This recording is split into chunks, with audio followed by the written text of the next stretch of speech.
All right, all right. I think we're live. I think we are live here on tonight. And I pray to God that the Lord enable me to have a word tonight that would touch minds and hearts of those of you who will be joining in with me on tonight. Truly, God is good. And because of his goodness, we can truly give him all the praise. We in pain. Nancy, hey, glad y'all jump in it with me. Jump in on it. Uh, you all are some faithful members. And Nancy, we are praying for the family as well. Um, I know it's hard. Nobody can tell me that it's not hard. And I'm looking down so I'd be able to see for those of you who are on with me tonight. But we are praying for Ed and Nancy. We're praying for Tasha, and we're praying that God give y'all strength in this time of bereavement. Um, I know how it feels to lose a sibling, and it's not something that you can easily wipe off. Seem like I see Minister Jones and Miss Sandra Criswell jumped on with us as well. I'm glad to have um, my faithful few that's on with me and sharing with me each and every Tuesday night. Listen, if you have your Bibles, you can go with me to Exodus 15.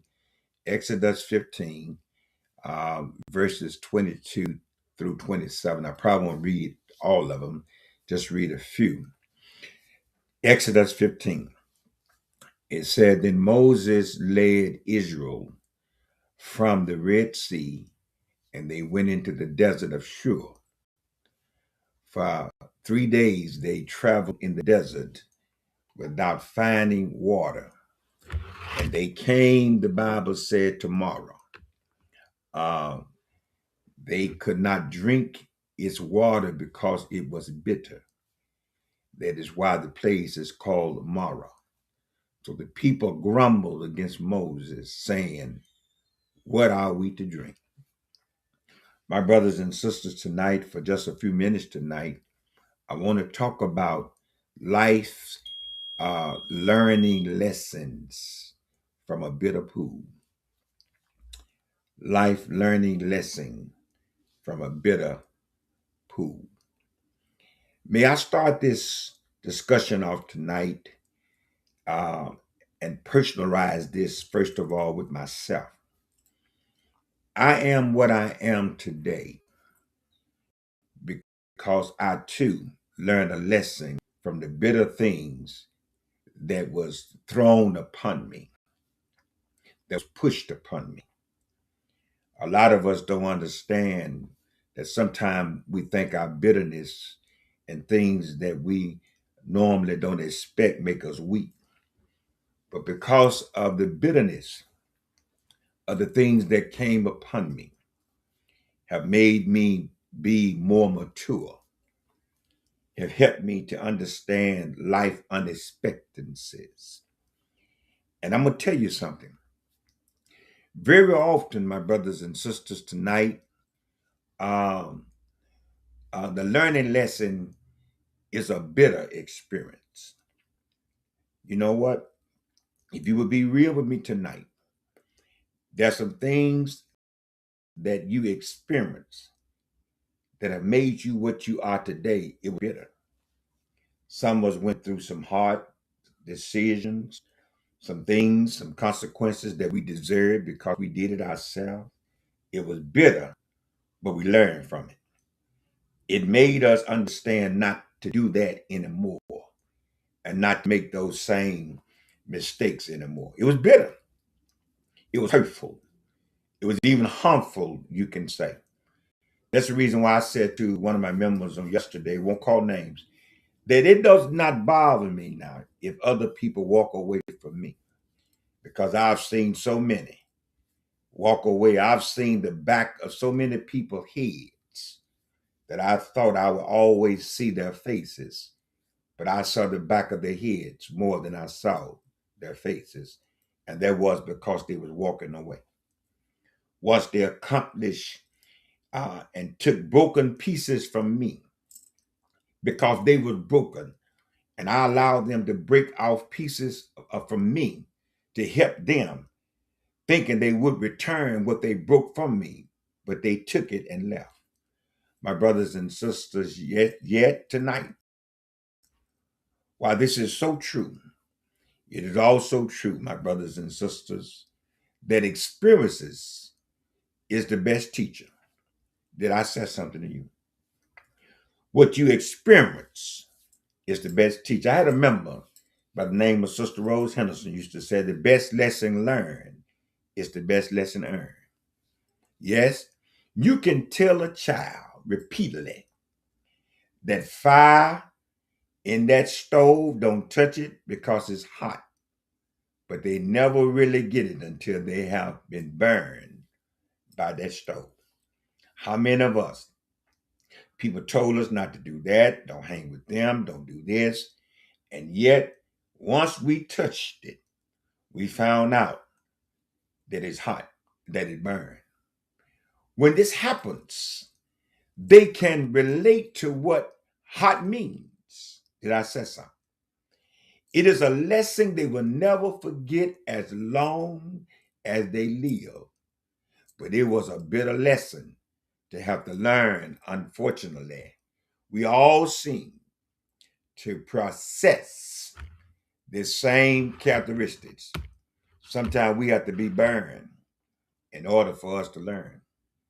We have to be burned before we can learn. Isn't that? There's something that you shouldn't have to go through, but we won't listen. We won't listen. There are a lot of people that have heartbreaks and your heart is broken now, but you was warned not to deal with that person. You was warned not to hang with them, but you had to experience it, that situation, in order for you now to tell somebody, now I know. In this particular passage tonight, Israel is fresh from a great spiritual victory. You know the story. They had been delivered from slavery. They had been given a new life. And they had witnessed God destroying their enemies in the depths of the Red Sea. And now they was in slavery for over 400 years. Because 30 years, they said 430, but 30 years they was free because Joseph was running everything. But when Joseph died, they had been in slavery all that time. Old people that went there as children, now old and feeble, walking on crutches. They're old, and now they have children of their own and great grandchildren of their own. But they was in slavery for 400 years. And now they got a problem dealing with something for 3 days. Now, 3 days later, they are faced with a trial. And after 3 days with no water, they come to a place called Mara. And while they were there, they learned some lessons. And my brothers and sisters, tonight, if you allow me or permit me to try to give you maybe one or two thoughts on this lesson, maybe it'll help you tonight, lay down tonight and rest better. Hopefully the Lord allows us to see each other Sunday morning. And in this lesson, I want you to focus tonight. It may be that someone here tonight that's listening to me is going through a time of trial. And if so, tonight, this particular passage that God have allowed me to discuss for a little while, maybe to help you. If you will allow the Lord, yes, to teach you what he need to teach you while you're there. If everything in your life is sailing along smoothly, I want to tell you something. You better look out. Look out. Because one day soon you will come to your own morrow. When this happens, you may need the lesson that we can learn right now. I'm going to get in just a minute. I told y'all Sunday, God is not so concerned about the things that happen to you. He's more concerned how you react to what happened to you. what your reaction would be. And most time when people find themselves in a bitter situation and things not going their way, the first thing they do, have you noticed? They quit the church. They'll quit the church and go to the club, partying, drinking, smoking dope, and doing things to try to say, I need to do this to make things ease my mind. But the devil, how you go back to the very person that have caused this pain in your life? For people knowing to do that. When Jesus said, I come that you might have life and have it more abundantly. But yet the devil comes to steal, kill, and destroy. And yet these people, when they find themselves in a bitter situation, they go back and hang with the person that has caused this pain in their lives. My brothers and sisters, tonight, I don't know, as I sit here in this chair, as I get older in my life, I want to tell you something. There's some lessons that you got to learn. They learned some lessons, first of all, about the Lord. And that's what you got to do. See, nobody can tell me what God won't do. I'm about to make myself happy. I hope I can get through this. Man, I've been hungry. I told my grandson today when I was riding through Fraser, I showed him my first apartment, Delano apartment, 1303 Delano apartment. How I sat on the step of the back door of my apartment and smelled fried chicken coming from KFC and couldn't go get none. I know how the prodigal son felt when he wanted to eat from the swines, the food, the swine. I was so depressed and suppressed until probably I had a mindset to say, if they throw something in the trash can, maybe I can go over there and get something to put in my stomach to make me. I told him, I didn't want to call my mom and dad. I didn't want to tell them like the prodigal son. I thought I could make it on my own. I thought I could. But my brothers and sisters, I learned something about the Lord. I learned that God will make a way out of nowhere. I'm about to make myself happy. I learned he'll be a lawyer. When I was getting ready to be evicted from my apartment and owing the man almost $800 and had to stand before the judge that didn't know me. And yet the man, the white man that owned the apartments, there were many that was called before me that they got evicted and it gave them 30 days to vacate the premises. And yet when my name was called, the man that was there to evict me came and stood by my side and said to the judge, he said, Your Honor, I can't put him out. If he will allow me to just give me $1, I'll let him stay. Can't nobody tell me. I learned something about the Lord. Man's extremities is God's opportunity. When they look like you at your darkest moments, I learned that when the old folks said the angels keep watch over me all day and all night, the angels. God sent me an angel, and the angel did pro sale, pro bono, didn't charge me nothing, but stood to my defense and allowed me with some more grace and gave me some mercy. My brothers and sisters, I learned something from the Lord. And I want to tell you something. When you at your bitter mara, when you at a place where it look like it's impossible and look like you can't make it, God is there trying to give you a lesson. I need to tell you that you're in the right class, you taking the right tests, because God wants you to learn something from him. He is aware of our needs. He says supply every need. God knew what they would face at Mara. He himself had planned their journey. The Bible said the steps of a good man is ordered by the Lord. God had already planned the journey. You remember when Elijah brook dried up? The Lord told me, I'm trying to not get happy. The Lord told him to go to Zarephath. And when he got up from Zarephath, going to Zarephath, the Lord told him he had already went ahead of him and made plans and provision for him that a widow woman was going to feed him. My brothers and sisters, when Jesus got ready to lead the disciples, he said, I go and prepare a place for you. And where I am, there you will be also. God have already, David made it even more possible and plain when David said, the Lord is my shepherd. I shall not want.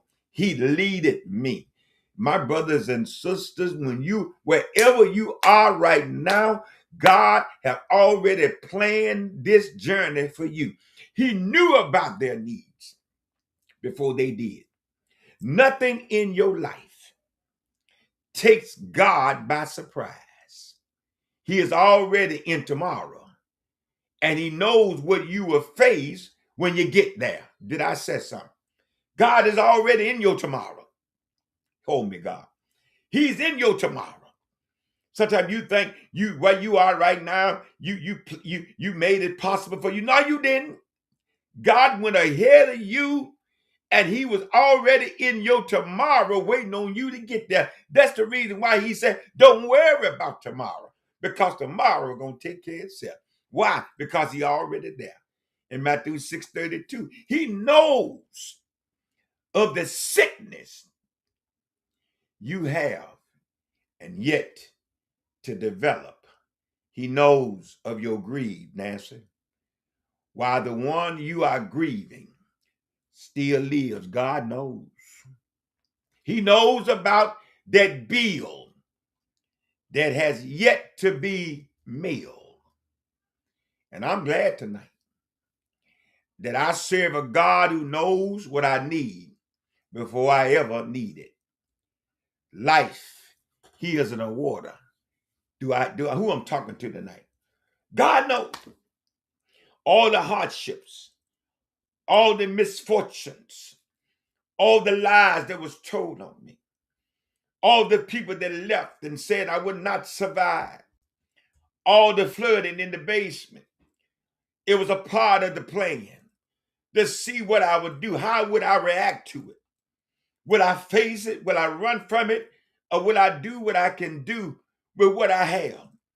God is in the plan. God have already given me. He said to Moses, what do you have in your hand? My brothers and sisters tonight, who I'm talking to, you got whatever you need.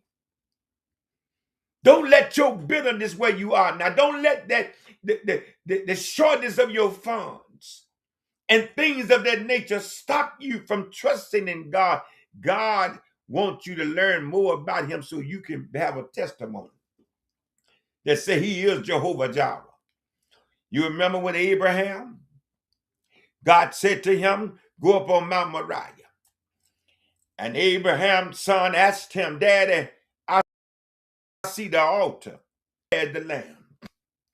Sometimes God will send you on the mountain to already fixed altar that's supposed to have meat or something to sacrifice, but you got the altar but don't have the lamb. And the reason why you don't have the lamb, because Abraham said to his son, God will provide. My brothers and sisters, hold me, God. I'm thankful that there was time I saw the altar, didn't see the lamb, but God provided. My Jehovah Jireh, my Jehovah Nissi, my Jehovah Shalom. Yes, he will. They learned some lessons about life. I want to tell you that life is a mixture. Israel had just experienced the blessings, but they must face the bitterness of a well. Then as soon as this bitter time was past, they enjoyed a time of blessings. Verse 22, 23. How many of us, after you endured your bitter times and you hung in there, look how you're living now. You can shout now. There was a time of the pain, you didn't have a car. You was paying notes and helping, trying to make it, but it broke. But look how God bless you. He said, man shall give unto your bosom blessings pressed down, shaken together. After you go through your bitterness, God got a day of blessings coming your way. Who I'm talking to tonight. But a lot of us want the blessing, but don't want to go through the bitterness. Some folk want the cake, but don't want to wait on going through the mixture of making up the cake. My brothers and sisters, I suppose tonight, like a lot of people in our day or soon, I'm preaching out right tonight, that once you sign up to follow the law, everything is going to be perfect and there will be no bumps in the road. But unfortunately, I have to tell you, this is just a faulty thinking. According to God's word, life is a mixture of good and bad. Job said a man that's born of a woman is just a few days and full of trouble. My brothers and sisters, the Bible speaks of this, that when we follow Jesus, they're going to persecute you. They're going to lie on you. He said, look what they did to the green tree. You know what they're going to do to the dry. A lot of us think because when you follow the law, everything going to be all right. But that's when things are going to get rough in your life. While this outlook may seem depressing, well, I feel a preach on me. We are also aware that this life has its wonderful moments as well. Yes, I'm glad that I gave my life to Jesus. I'm glad that I heard the words of my mother and grandmother. When my mother said serving the Lord would pay off after a while, I want to tell you that life has a master. When Israel arrived at Mara, how many minutes? I got to let y'all go. They seem to forget all the wonderful things God has done for them. How many of us are like that? When they got to Mara at the bitter well, they forgot how the Lord fought for them. How the Lord allowed the chariots' wheel to fall off of Pharaoh's. Woo. Hold me. Chariots. They forgot. They forgot how God gave them manna when they gave them quail without them having to go out and hunt for anything. They forgot about how God sent fire at night to keep them warm and then put a cloud over their head in the morning to keep them cool. They forgot about how the Lord breathed through the Red Sea and parted the Red Sea, and they looked back and saw Pharaoh's army drowning in the Red Sea. And Moses' sister Miriam got a tambourine and started dancing and singing praises under God, saying Pharaoh's army got drowned in the Red Sea. Allow our bitter situations make us forget about what the Lord have already brought us through. They forgot that up until that time, the Lord had been absolutely in control. They forgot that the God is a master of both the good times and the bad. I'm glad tonight, like Job said, the Lord give it and the Lord take it away. Job told his wife, I'm going to serve him regardless. If the Lord can do good and bad, I'm not just going to serve God in my good time. You got to learn how to serve him in your bad time. The God I serve is the creator of everything. He owns everything. I am the product of the Lord. He said what his Father have given him in his hand, no man can take it out. And I'm glad tonight that in spite of all of the haters, in spite of all those that set traps and waited on us to fall at pearly gate, God kept rising us, raising us higher because God have ordered our steps. I'm happy tonight. Well, my brothers and sisters, let's understand in life that the Lord is the master. You know what Romans 8 said, for all things work together for the good of those that love the Lord, who are called according to his purpose. I want to tell you, I don't care what nobody said, God is the master of your life. Yes, my brothers and sisters, life has a ministry. I got to go. I got to go. Life has a ministry. God used these times, both good and bad, to minister to the Israelites. What would your life be if you had not had some bad times? What would your life be if everything was just peaches and cream? What have made you strong? What have given you a testimony is that you can look at somebody and say, I know he's a doctor in a sick room. You'll be able to tell somebody he's bread, yes, when I'm hungry. And what they learned about God in both of these times of life shaped their perception of who God was and what he can do for them. My brothers and sisters, tonight, I got to let this go. I'm getting too full in the spirit. The same is true for us.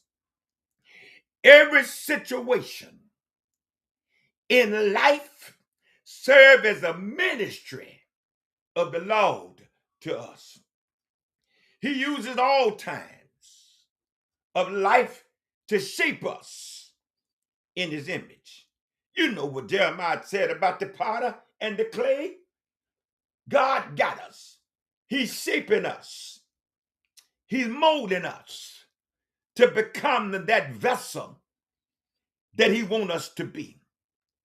Just as a child is the product of his or her environment, so the Christian is a product of the situation he or she faces in life. In all of life, God is simply trying to make us more like him. Ephesians 4:13, read it when I let you go. Where am I? I got 2 minutes. I got 2 minutes. I'm too happy. God is shaping you. If it wasn't for you going through the fire, Job said, when I go through the fire, I'm going to come through like pure gold. Isn't that strange that the fire that you went through didn't burn you? The fire that you went through. And I'm not talking about coals and heats of fire that we do in our fireplace, but you went through some fire that should have destroyed you. And I'm not going to get disturbed and troubled by things that I've already survived from. I know what he brought me from. And you know, my brothers and sisters, you ought to be excited about the things that God brought you through that you don't look like what you came through and where you've been. The lesson, my brothers and sisters, I got to go. They learned some lessons about themselves. And I'm going to stop right here tonight. Life is like a giant laboratory. I can say that. Every experience, whether good or bad, X-rays our heart and reveals us exactly as we are. The bitter times at Mara reveals certain characteristics about the Israelites that they probably would rather have not known. We close tonight. However, I am afraid tonight that we are just as guilty of some of these same things. Let's face it. You can learn a lot about yourself when the bottom falls out of your life. I got to stop. When the bottom falls out, when there's nothing that you was relying on that's there anymore, you learn how strong you are. Paul said that when I'm weak, that's when I'm strong. My brothers and sisters, a lot of us, you don't even know yourself. Hey, what time? This Pastor G. I got to go. I got to go. Listen, I hope I was saying something tonight. I was trying to keep from crying tonight. I'm just full tonight, teaching this lesson to you tonight. Yes, yes, my brothers and sisters, life lessons and Mara, but the experiences of bitterness have made us what we are right now. Hey, this Pastor G, you see it on the screen. If you want to contribute, if I fed you tonight, if I said something that helped you tonight, I went to the restaurant with me and my grandson, ate at IHOP. Young man named Ali did great. I left him a good tip. I said, come on, Kenny, let's go. He thought he was going to bring me some change back, but I left. Why? Because our food was good. It was hot. It was ready. If I did something to you tonight that you feel that I'm deserving of that, you do that. But if not, we still good. I love you. I pray to see you Sunday morning at the gate. You better come ready because I'm coming ready. I love you. Until then, this Pastor G, I'm out of here.